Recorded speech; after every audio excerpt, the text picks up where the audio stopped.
आदाब। चलती रहेगी जिंदगी में आपका इस्तकबाल करते, मैं हूं आपके साथ सना वारिस। चलती रहेगी जिंदगी में आज कोई खास मौजू पर हम बात नहीं बल्कि हर मौजूआत को टच करने की कोशिश करेंगे, क्योंकि खास मेहमान हमारे दरमियान होंगे और उनसे आपसे जुड़ी हुई तमाम बातों को हम पूछने की कोशिश करेंगे।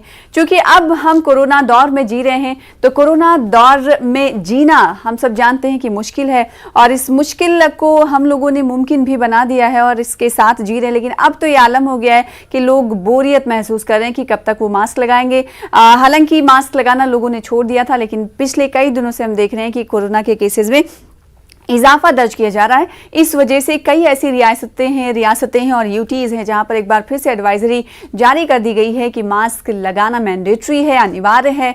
अगर मास्क आप नहीं लगाते हैं तो लगाने की बात यानी इस हवाले से अहकामात जारी कर दिए गए हैं। इसके अलावा मौसम सरमा जैसा कि जारी है, तो मौसम सरमा में हमें किस तरह से अपना और अपनों का ख्याल रखना चाहिए, और रोज़े चल रहे हैं तो रोज़े में ये मौसम सरमा पर हमें किन किन चीज़ों का ख़ास ख्याल रखना चाहिए, क्योंकि डिहाइड्रेशन जैसी चीज़ें भी होने लगती हैं, तो ऐसे में उन्हें क्या कुछ करने की ज़रूरत है। इसके अलावा बहुत सारे ऐसे लोग हैं जो कई अमराज में मुब्तला रहते हैं, तो उन अमराज के हवाले से हम बातचीत करेंगे, टिप्स लेने की कोशिश करेंगे कि जो रोज़ेदार हैं अगर वो मर्ज़ में मुब्तला हैं तो उन्हें किस तरह की सावधानियां बरतनी होंगी, एहतियात बरतनी होंगी, ताकि उनका रोज़ा जो है वो खुशू और खुशू के साथ जारी रहे, इबादत में भी वो मशगूल रहें और साथ ही साथ उनकी सेहत भी अच्छी रहे, बरकरार रहे। और एक सेहतमंद ज़िंदगी के लिए क्या कुछ करना ज़रूरी है, सबसे बड़ा आज का सवाल है। क्योंकि हम में से कई सारे लोग ऐसे हैं जो नाज़रीन इस वक्त हमें देख रहे होंगे,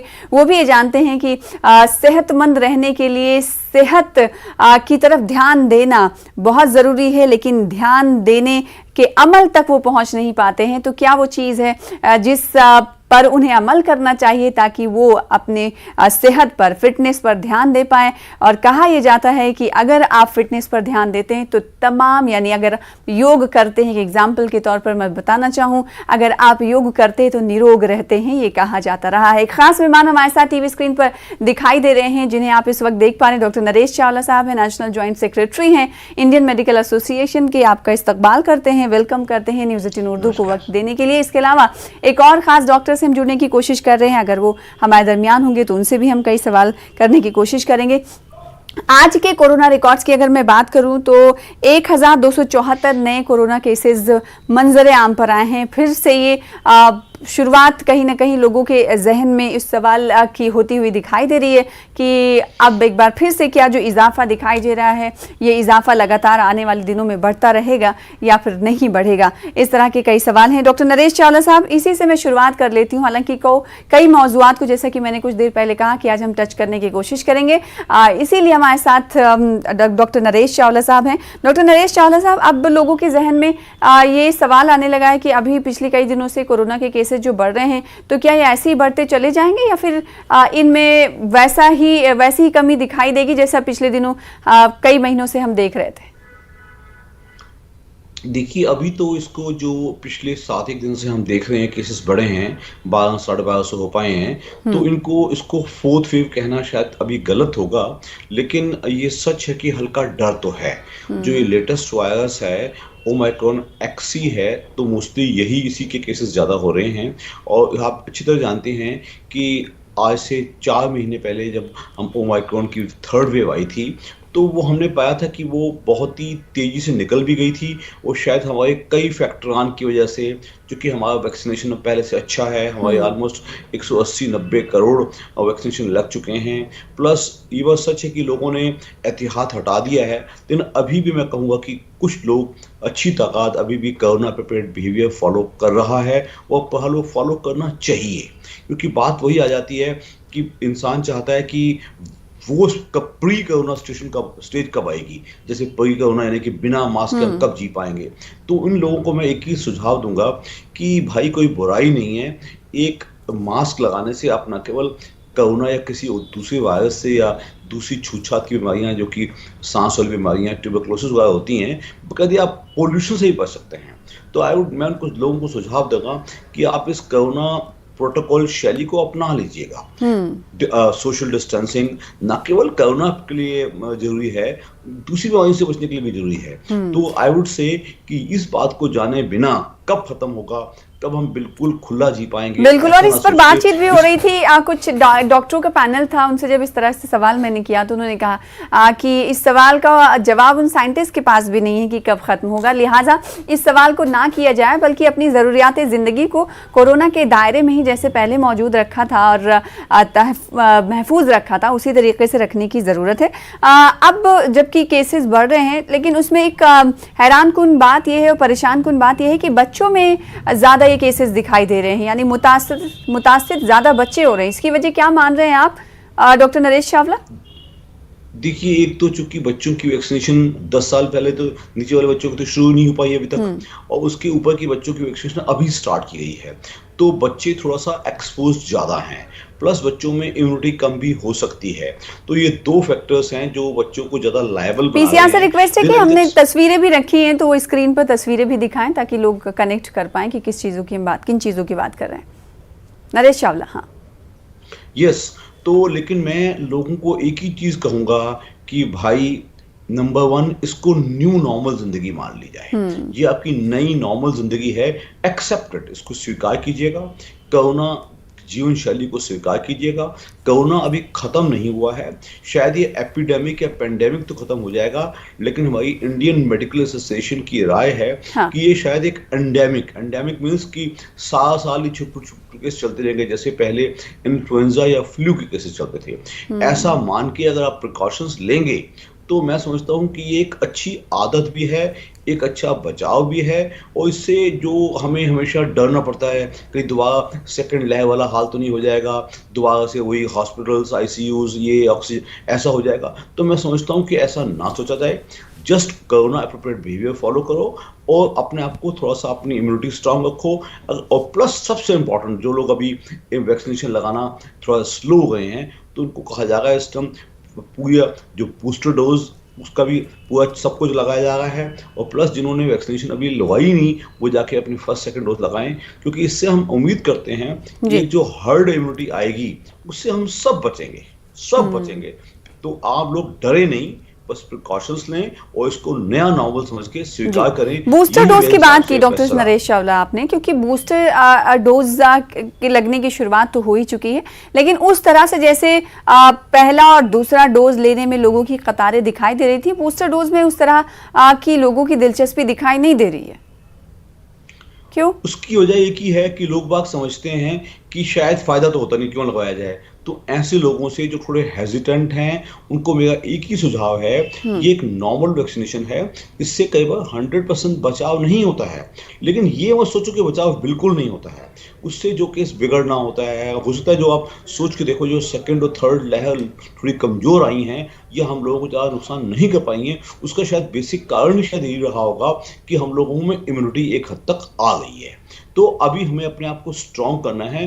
कोरोना से 4th वेव या इफ़ पॉसिबल 5th वेव भी आना चाहती है, तो बचने का एक ही उपाय है कि वायरस जो मर्जी करता रहे, हम अपनी अगर इम्यूनिटी स्ट्रॉन्ग कर लेंगे तो हम कोरोना से बच पाएंगे। नरेश चावला साहब, जैसे कि आपने कुछ देर पहले कहा कि न्यू नॉर्मल के तौर पर अब इसे समझा जाना चाहिए, और हमें जानते हैं कि लोगों ने इसे न्यू नॉर्मल के तौर पर लिया भी है और समझा भी है।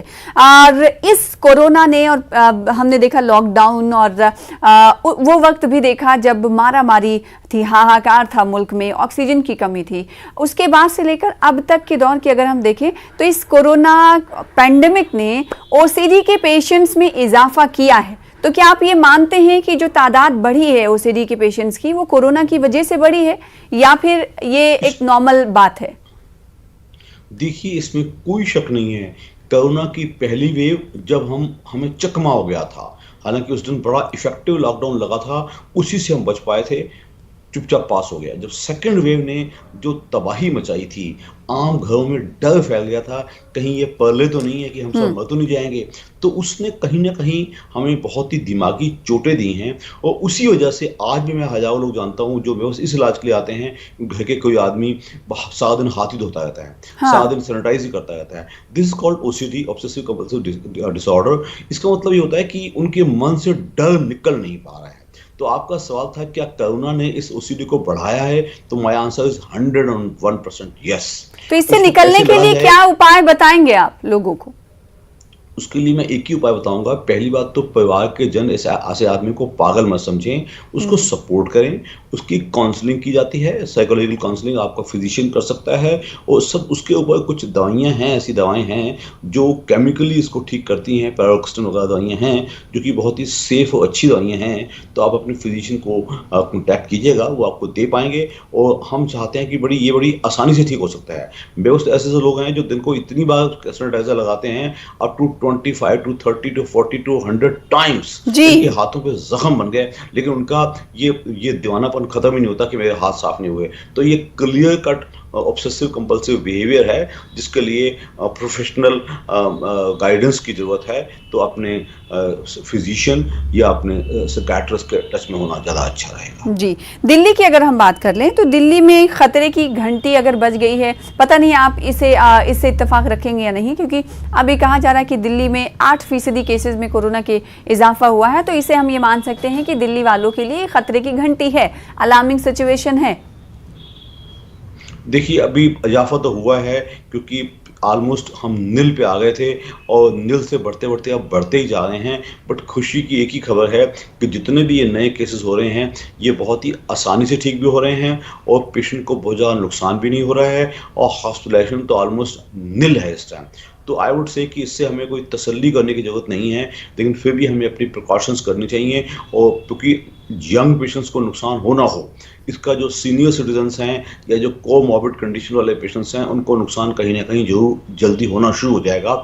तो हमें अपना पूरा एहतियात बनाए रखा जाए ताकि केसेस ज़्यादा ना बढ़ें। ऐसा नहीं कि जब तो हम 1200-1400 पे पहुँचे हैं, बढ़ते बढ़ते जैसे पिछली बार 1 लाख 2 लाख 3 तक पहुँचे, ऐसा ना हो। इसके लिए हम सबको मिलकर कोशिश करनी चाहिए। बिल्कुल, और इस कोशिश में पीछे नहीं हटना चाहिए। अब बात हम मौसम सरमा की अगर कर लें, क्योंकि यहाँ गर्मी का मौसम है और ऐसे में कोरोना तो है ही हम लोगों के बीच। दूसरा ये कि अपनी हिफाजत कैसे करें, रोज़ा भी चल रहा है। तो आप अगर टिप्स देना चाहेंगे तो क्या कुछ देंगे? क्योंकि मौसम सरमा में कहा यह जाता है कि ज़्यादा ना निकले। मेट्रोलॉजिकल डिपार्टमेंट होते हैं, उनकी तरफ से पेशन गोई तो अक्सर की जाती हैं, लेकिन उसके बावजूद लोगों का निकलना होता है क्योंकि ज़रूरी बुनियादी ज़रूरियात हैं जिसकी वजह से वो निकल रहे हैं। तो ऐसे औकात में उन्हें किन किन तरीक़ों को अपनाने की ज़रूरत है जो उनके लिए फ़ायदेमंद होगा? देखिए, इस बार ना सर्दियाँ ख़त्म हुई तो गर्मी एकदम तेज़ी से बढ़ गई, टेम्परेचर एकदम शूट डाउन कर गया।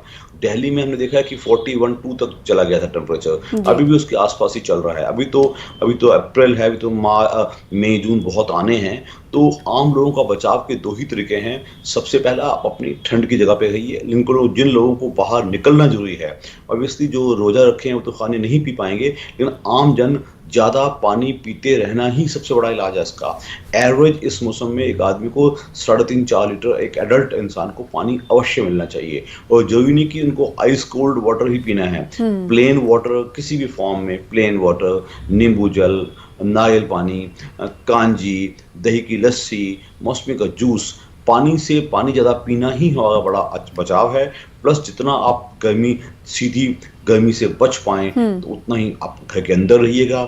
चाहे आपको एयर कंडीशन ना भी मिले तो भी सिंपल फैन भी आपका काम ठीक कर सकता है। इसके अलावा आप जूसी फ्रूट्स ज़्यादा ले सकते हैं।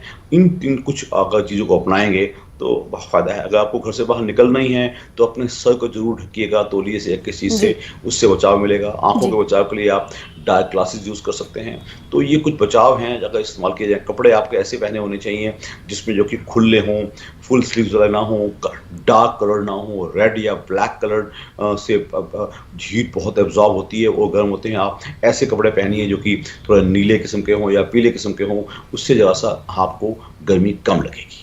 बिल्कुल, बात हम मौसम सरमा की कर रहे हैं। जी हाँ, इससे जुड़ा हुआ सवाल एक और डॉक्टर नरेश चावला साहब, क्योंकि बाज़ दफ़ा हमने सुना है कि जब भी गर्मी की बात होती है तो कई सारे ऐसे लोग होते हैं जो उनकी ज़बान ऐंठने लगती है और साथ ही सांस फूलने लगती है। घर से बाहर निकलते हैं, आते हैं तो ज़्यादा परेशान हो जाते हैं। तो ये किस वजह से होता है? क्या गर्मी ही इसका कारण है या फिर वो सेहतमंद नहीं है?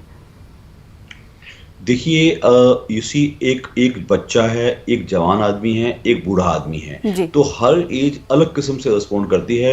लेकिन जब हीट स्ट्रोक आता है तो जो बूढ़े लोग होते हैं या पर्टिकुलरली जो हमारी औरतें महिलाएं हैं जी। जिनमें कि थोड़ा अनीमिया वगैरह पहले से मौजूद हो सकता है या कोई दूसरी बीमारी हो सकती है, तो वो लोग थोड़ा सा उनको उनको उनको जो गर्मी ज़्यादा लगती है, उसका भी बचाव एक ही है। जैसे कि मैं पहले बोल चुका है कि आप बार बार छोटी छोटी मात्रा पानी लेते रहेंगे, और प्लस इस मौसम में हमें पसीना बहुत निकलता है, तो हमारा नमक बहुत निकल जाता है।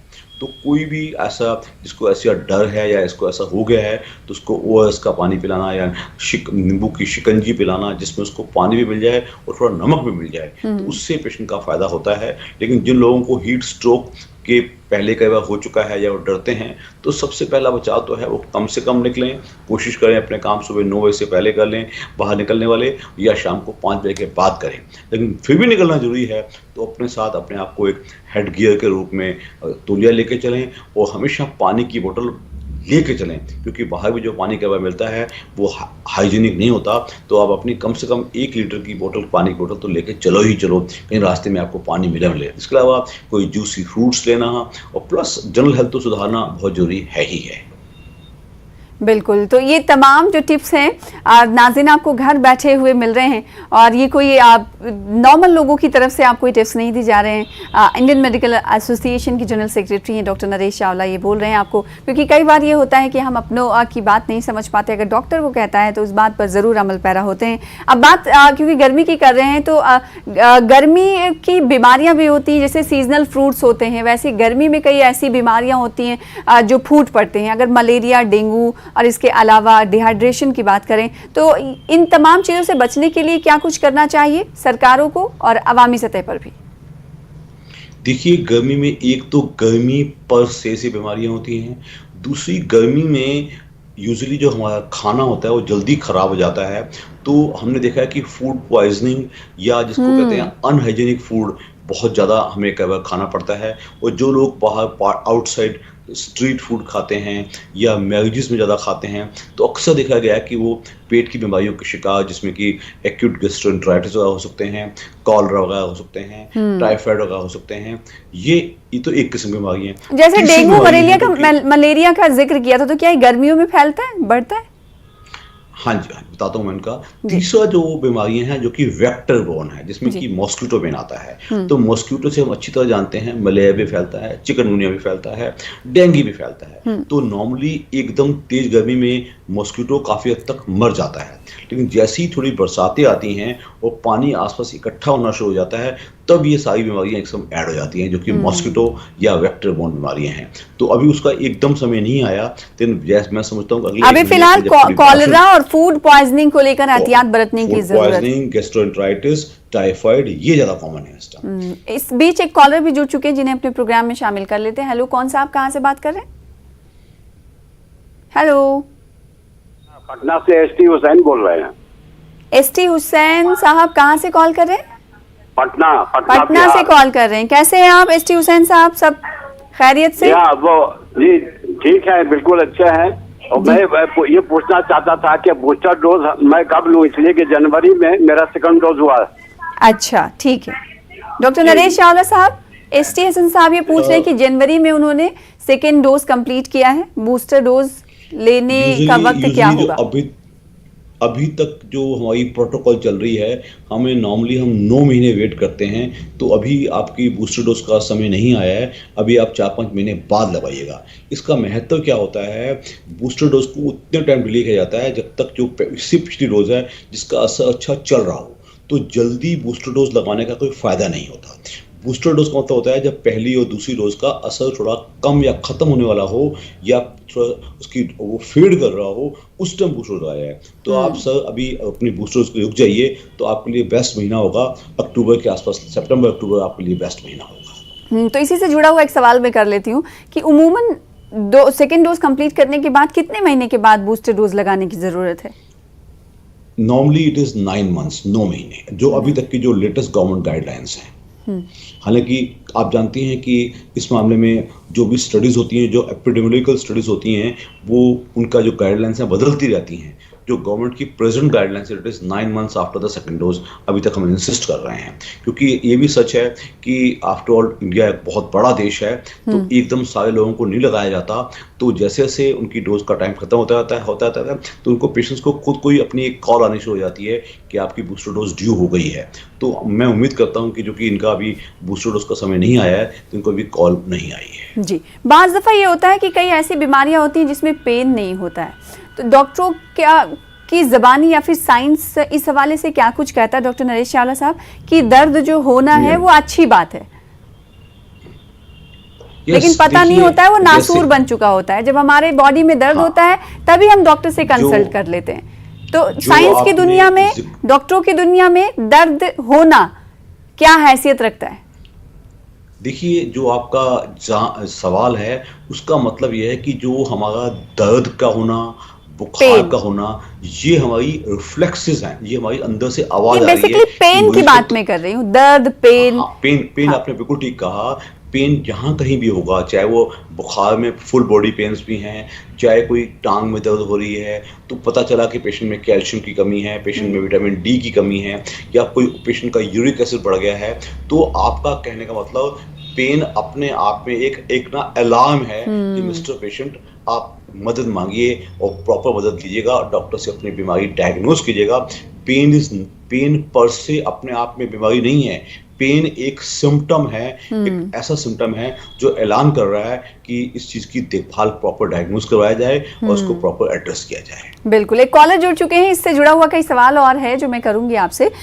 सिम्टम्स के तौर पर आप पेन को बता रहे हैं, तो ये जानने की भी ज़रूरत है कि कौन सी ऐसी बीमारी, मोहलिक बीमारी है जिसमें दर्द नहीं होता, ये इस पर भी हम आज बातचीत करेंगे। एक कॉलर हमारे साथ जुड़ चुके हैं जिन्हें शामिल कर लेते हैं अपने प्रोग्राम में। हेलो, कौन सा, आप कहाँ से बात कर रहे हैं? हेलो, अस्सलाम वालेकुम। वालेकुम सलाम साहब, कहाँ से बात कर रहे हैं? मुश्ताक अहमद, श्रीनगर कश्मीर से बोल रहा हूँ। मुश्ताक साहब, सेहतमंद हैं आप? उम्मीद है कि आप रोजे से भी होंगे, कैसे हैं? बिल्कुल बिल्कुल फर्स्ट क्लास, अच्छी तरह से हैं। क्या सवाल है आपका? डॉक्टर साहब से सवाल पूछना था। मैंने 31 जुलाई 21 को मैंने सेकंड डोज कंप्लीट किया है। अब ये जो बूस्टर डोज है ये कब मुझे करना पड़ेगा? मुझे लगता है अगर आपने अभी शायद टीवी ऑन की है, क्योंकि इससे पहले चंद मिनटों पहले ही डॉक्टर नरेश चावला ने, एक हमारे कॉलर जुड़े थे, उनके इस सवाल का जवाब दिया था कि आपने जब बूस्टर डोज सेकेंड कंप्लीट की उसके 9 महीने के बाद, डॉक्टर नरेश चावला मैं आपके जवाब को इन तक पहुंचा रही हूँ, 9 महीने के बाद आप लगवा सकते हैं बूस्टर डोज। अब आगे बढ़ते हैं, कई और कॉलर को हम शामिल करेंगे। उससे पहले डॉक्टर नरेश चावला साहब, आपके पास मैं आना चाहूंगी इस सवाल के साथ। जैसा कि कुछ देर पहले मैंने कहा था कि पेन अगर नहीं होती है तो बहुत सारी ऐसी बीमारी होती है जिसमें दर्द नहीं होता है, लेकिन वो बीमारी लास्ट स्टेज पर पहुंच जाती है। तो वो कौन कौन सी ऐसी बीमारियां हैं जिसे आप बताना चाहें? ऐसा है, जो पेन मैंने पहले ही कहा, पेन एक सिंपल से सिंपल बीमारी का सिम्टम भी हो सकता है, सिंपल बुखार टाइप का भी हो सकता है, नर्व्स की खराबी का भी सिम्टम हो सकता है, ये किसी कैंसर का सिम्टम भी हो सकता है। आपको पेट में दर्द हो रहा है, आपको टांगों में दर्द हो रहा है तो आपको डायबिटिक न्यूरोपैथी हो रही है, उसका भी हो सकता है, ये आपको लेप्रोसी भी हो सकती है। तो जो आप पूछना चाह रही हो कि पेन अगर ना हो तो पता चला कि हाँ जी बीमारी तो बहुत बढ़ गई है, तो यस, इन बीमारियों में नो डाउट पेन एक ऐसा सिम्टम है जिसको हमें एक अलार्म समझ के बीमारी ढूंढने की कोशिश करनी चाहिए। जी, कैंसर के हवाले से कहा जाता है कि उसमें इनिशियल स्टेज पर या फिर कई और स्टेजेस पास कर चुके होते हैं लोग, पता नहीं होता है कि क्या चल रहा है। बिल्कुल ठीक कहा आपने। जो कैंसर्स हमारी, जो पेट के नॉर्मली कैंसर्स हैं, जितनी भी ये लिवर के, इनमें कभी कुछ होता ही नहीं है। पता चलता है कि पेशेंट को और 50 सिम्टम जब आने शुरू होते हैं, पेशेंट का वेट लॉस शुरू हो गया, पेशेंट को भूख लगनी बंद हो गई, पेशेंट को जनरल कंडीशन बहुत बिगड़ती चली गई, तो पता चला कि उसके इन्वेस्टिगेशन करवाए गए तो हम कर पाए। दैट इज़ वाई सना, मैं आज की तारीख में, आज का जो नया दौर है वो कहता है कि रेगुलर बेसिस पे सब लोग जो 35 से ऊपर जा रहे हैं उनका रेगुलर ईयरली स्क्रीनिंग्स होनी चाहिए, जिसमें कि कुछ essential blood test, ultrasound abdomen, और कुछ बीमारियां ऐसी जो कि औरतों में है तो उनका मेमोग्राम, या जो कोई स्मोकर है तो उसका चेस्ट। आजकल स्क्रीनिंग का जमाना है कि बीमारी को होने से पहले पकड़ा जाए, क्योंकि हिंदुस्तान मशहूर है। यानी अगर आप सेहतमंद हैं फिर भी आपको सेहतमंद प्रूफ चाहिए ना अपने लिए, तो इसके लिए आप स्क्रीनिंग कराएं, खुद को एग्जाम्स दिलवाएं, अपनी सेहत का एग्जाम दिलाएं। ये तभी आप कर सकते हैं जब आप स्क्रीनिंग कराएंगे। तो क्या हर साल इस स्क्रीनिंग कराने की एक सेहतमंद इंसान को, जिसको लगता है कि मैं तो सेहतमंद हूं लेकिन फिर भी बहुत सारे डाउट्स होते हैं कि पता कर लेते हैं जरूरी, जैसा कि आपने कहा, तो क्या हर साल कराना चाहिए या 6 महीने या 7 महीने, क्या गैप होना चाहिए? वन ईयर काफी। हर फाइनेंसेस का वजह पड़ती है। हर अच्छे जो एग्जेक्टिव जितने भी हमारे वर्किंग लोग हैं उन सबका, हर कंपनियां, उनकी कंपनियां, चाहे वो गवर्नमेंट कंपनियां हैं, चाहे वो प्राइवेट कंपनीज हैं, कॉर्पोरेट सेक्टर की कंपनियां हैं, एक असूल सा है कि वंस इन ईयर सारे टेस्ट होने ही होने हैं, उससे बीमारी को शुरुआत में पकड़ा जा सकता है। बिल्कुल। इसके अलावा कई और एक डिजीज के ताल्लुक से मुझे आपसे बात करनी थी जिसका नाम विल्सन डिजीज है। इस हवाले से समझना था कि आखिर ये डिजीज क्या है, लेकिन वक्त इसकी इजाजत नहीं देता। अगली बार जब मिलेंगे डॉक्टर नरेश चावला तो इस पर भी हम बातचीत करेंगे। फिलहाल बहुत शुक्रिया हमारे साथ जुड़ने के लिए, न्यूज़ 18 उर्दू को वक्त देने के लिए। नाज़रीन, इसी के साथ इतना ही, मुझे दीजिए इजाजत। चलती रहेगी जिंदगी। आदाब।